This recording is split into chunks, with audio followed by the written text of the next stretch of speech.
अब नेपालमा चाहिँ राम्रो प्रफिट भइरहेको छ, कन्सिस्टेन्सी प्रफिट भइरहेको छ। अब यहाँ चाहिँ इलिगल छ है। सो हामीले चाहिँ अब के गर्नुपर्छ त, यति गर्नुपर्छ हो कि बाहिर कन्ट्री जानुपर्ने हुन्छ। म चाहिँ अलिकति कन्सिस्टेन्सी प्रफिट गरिरहेको छु है। अब राम्रै प्रफिट जेनेरेट भइरहेको छ, तर यहाँ चाहिँ विड्रल प्रब्लम आइरहेको छ भनेर यहाँ चाहिँ अब नेपालमा त इलिगल नै हो भन्दाखेरि डाइरेक्ट चाहिँ रेगुलेटेड छैन नि त forex trading. So that's why so हामीले चाहिँ यो आज चाहिँ यो कुरा गर्न गइरहेको छौँ यो भिडियोमा। सो लास्टसम्म हेर्दैन होला है हामी चाहिँ। Okay, so best country for traders है नेपालीहरूको लागि। अब बेस्ट कन्ट्री कुन हुन्छ त, अब अर्को कन्ट्री जाँदाखेरि है त्यो कन्ट्री म चाहिँ आज भन्न गइरहेको छु। बेस्ट कन्ट्री भनेको अब युएई नै हो है। त्यहाँ इन्कम ट्याक्स छैन, त्यहाँ ट्रेडरहरू पनि धेरै छन्, अनि त्यहाँ इभेन्ट पनि हुन्छ क्या फरेक्सको। सो आज चाहिँ त्यो त्यो बुझौँ। Okay, so UAE Dubai best overall हो। So most popular choice for traders, no income tax, personal trading income often takes free हो, strong banking system छ है, easy international payment wise wire हो, crypto plus trading friendly environment पनि छ। Many prop firm trader already there क्या, पर्फर्महरूको त्यहाँ धेरै नै छ भनौँ न। पर्फर्म कम्पनी चाहिँ त्यहाँ आफ्नै त्यहाँ छ क्या company. Okay, so cost living expensive, rent high, best for serious funded traders, consistency profitable traders. Okay, सेकेन्डमा आउँछ तपाईँको माल्टा है।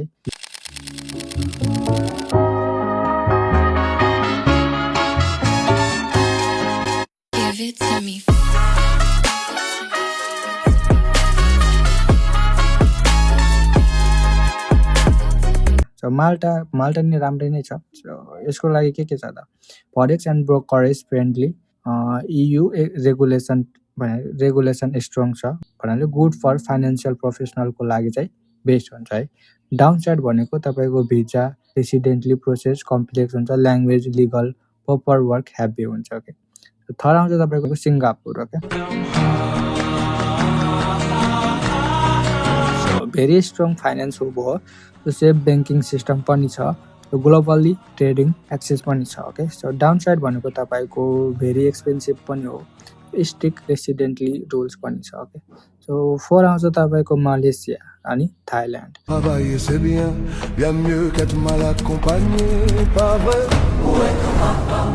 लाइफस्टाइल प्लस ट्रेडिङ ब्यालेन्स अलिकति ठिकै छ, लो कस्ट लिभिङ पनि छ, अनि इजी भिजा पनि छ, टुरिस्ट लङ स्टे अप्सन पनि छ, गुड इन्टरनेट प्लस लाइफस्टाइल पनि छ। So not fully financial hub like Dubai जस्तो चाहिँ त्यति छैन भनेको। त्यहाँ लो कस्ट छ, धेरै लो कस्ट भनेर लो लिभिङ कस्ट, सबै कुराहरू चाहिँ अलिकति सस्तो छ, तर दुबई जस्तो चाहिँ त्यति फ्रेन्डली छैन क्या। सो फिफ्थमा आउँछ तपाईँको India. Not ideal for forex traders. So big market, अब इन्डियामा पनि धेरै फरेक्स ट्रेडरहरू छन् नि त है। सो त्यो एउटा इन्डियाको लागि चाहिँ म एउटा भन्न गइरहेको छु। सो बिग मार्केट हो, फरेक्स ट्रेडिङ रिस्ट्रिक्सन सिम्पल भनेर सिमिलर इस्यु छ, तर क्रिप्टो रेगुलेसन अनसर्टेन।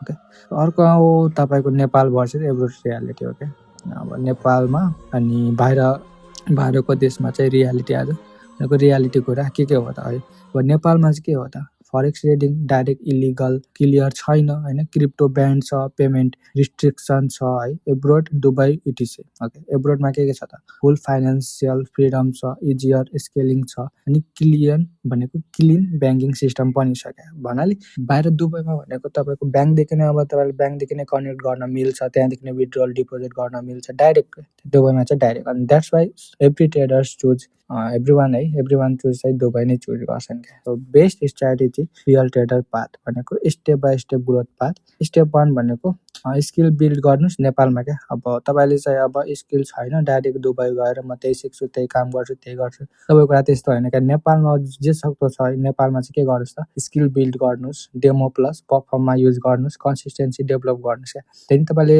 2-3 वर्ष कि त 5 वर्षसम्म चाहिँ नेपालमै बस्नु, त्यसपछि तपाईँ अलिकति प्रोफेसनल हुनुभयो भने त्यसपछि चाहिँ अरू कन्ट्री जानुहोस् क्या। सो स्टेज 2 मा तपाईँको के आउँछ त, एफटिएमओ टाइप फन्डेड इन्कम है, Wise bank pay out. Okay, stage 3 मा तपाईँको relocate, move to UAE best choice. Okay, so why Dubai त वाइ दुबई किन दुबई जाने हो त ट्याक्स फ्रेन्डली हुन्छ अनि ब्याङ्किङ स्ट्रङ हुन्छ ट्रेडिङ एक्सेप्टेड कल्चर हो इजी इन्टरनेसनल मनी फ्लो गर्छन् अनि prop firm trader already living there क्या अलरेडी त्यहाँ चाहिँ पर्फर्म ट्रेडरहरू बसिरहेको छन् सो रियल टक भनेको कन्ट्री चेन्जले मात्र प्रफिट हुँदैन क्या skill plus discipline main factor हो है गोल्डन लाइन भनेको तपाईँको बेस्ट कन्ट्री होइन क्या बेस्ट सिस्टम माइन्डसेटले ट्रेडर सक्सेसफुल हुन्छ ओके कस्तो लाग्यो यो video so see in the next video okay thank you for watching